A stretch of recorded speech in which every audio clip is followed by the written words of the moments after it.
2025년 1월 10일자로 국가인권위원회 상임위원들이 전원회의에 회부 안건으로서 계엄선포 이후에 진행되는 지금의 국가 위기와 관련해서 헌법재판소, 대법원, 공수처, 경찰 등 각 국가기관에 대한 권고안을 발표했습니다.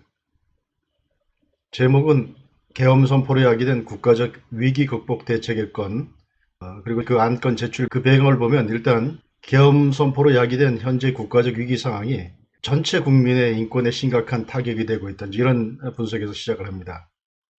그리고 이런 비상 상황에서 전 국민의 인권에 미치는 불가침의 인권 원칙에 대한 확인과 준수, 이런 것들이 굉장히 필요하다. 그리고 그 과정에서 차별적이거나 내로남불식의 인권 보장은 결코 허용되지 않아야 된다라고 했습니다. 특히 지금 윤석열 대통령에 대한 죄명이 내란죄라고 하는 거창한 범죄 사건 수사라고 해서 피의자 인권을 무시하거나 다른 사건들과 차별적 취급을 해서는 안 된다고 지적하고 있습니다.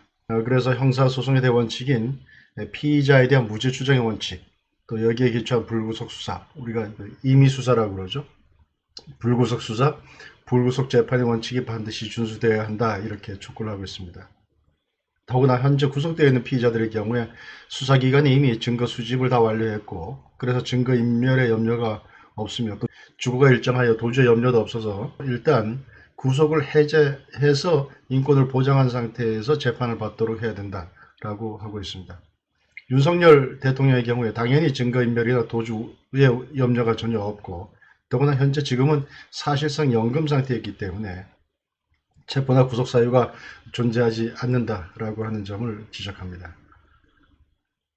지금 벌어지고 있는 수사기관들의 무차별적인 체포 또는 구속영장 청구나 또 일부 법관에 의한 자판기식 영장 발부, 아마 이것은 형사소송법상의 명문 규정을 판사가 마음대로 배제해서 영장입법이다, 법관입법이다라고 하는 비판을 얘기하는 것 같습니다. 이러한 자판기식의 영장 발부는 피의자 인권을 크게 유린하는 차별적 취급이다. 사실 지금까지 이런 식의 영장 발부가 없었죠. 이번에 두 번째 영장의 경우에는 집행기한을 3주로 두었다고 그러는데 과연 이렇게 3주씩 두 사례가 있었는지 그 법원 내부에서도 심각하게 좀 따져봐야 할 것입니다. 나중에 냉정하게 사태가 가라앉으면 이 모든 지금 진행되어 왔던 것들이 과연 정상적인 관행에 비춰봤을 때 얼마나 잘못됐던 것인가라고 다시 한번 돌이켜보고 거기에 합당한 책임을 묻는 것도 필요하지 않을까 싶습니다.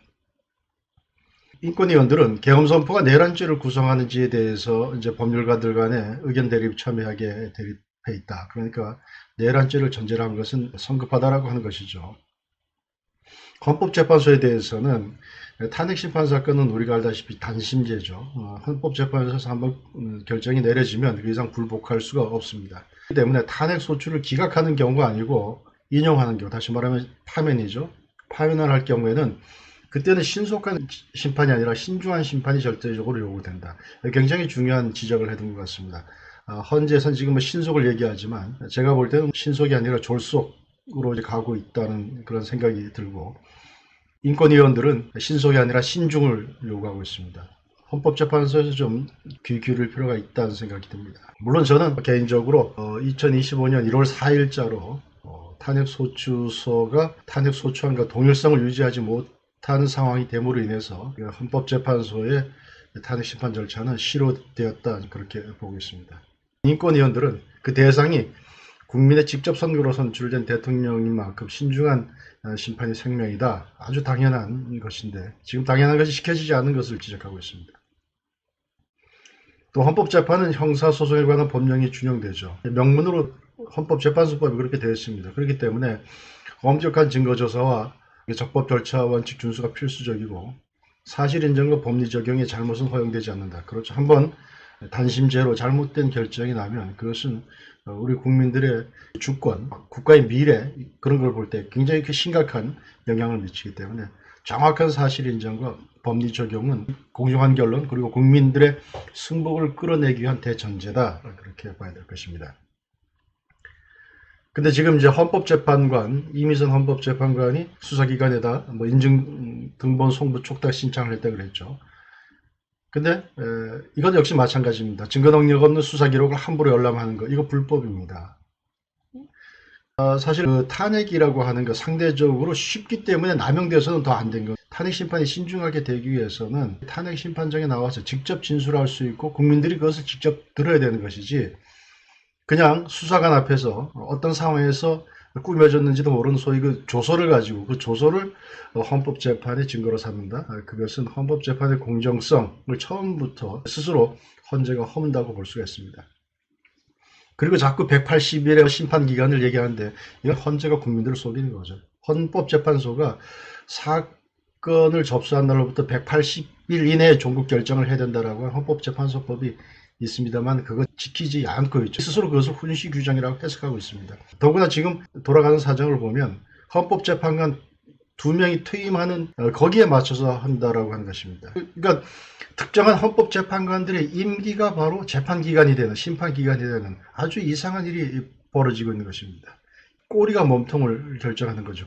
인권위원들은 또 이렇게 얘기하고 있습니다. 현재 우리나라가 당면한 국가적 위기 상황은 대통령의 계엄 선포 그 자체에 기인한다기보다는 야당과 이재명 대표 등이 윤석열 대통령에 대해 내란죄 프레임 걸기, 즉 내란몰이에 전력 투구하고 국무총리에 대한 탄핵까지 감행하여 우리나라의 정치 불안에 대한 국제사회의 우려를 크게 증폭시키고 국민을 분열 대립시킨 데 기인한다.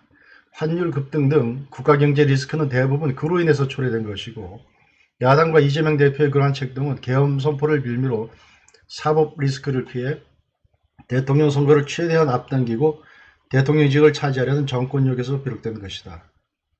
수사기관과 일부 법관은 위법을 저지르면서까지 그러한 정권력에 적극 부역하고 있어 만일 무분별한 내란몰이 없이 국회가 대통령에 대한 탄핵 소추에 그치고 국무총리에 대한 탄핵을 삼갔으면 또 수사기관들의 내란죄 수사경쟁, 법원의 무분별한 영장발부 및 공수처와 경찰의 현직 대통령 체포 시도가 없었다면 현재와 같은 심각한 국가적 위기는 없었을 것이다. 지금 이러한 국가적 위기는 사실 한덕수 대통령 권한대행이 그냥 안정적으로 권한대행직을 유지하고 있고 탄핵 심판대로 대통령의 방어권을 보장하면서 이렇게 갔다 그러면 사실 어떻게 보면 아닌 것일 수가 있는 것이죠. 그런데 이 모든 소동을 점점 크게 만들어 놓은 것이 바로 민주당과 이재명 대표의 정권력에 있다라고 인권위원들이 정면으로 지적하고 있습니다.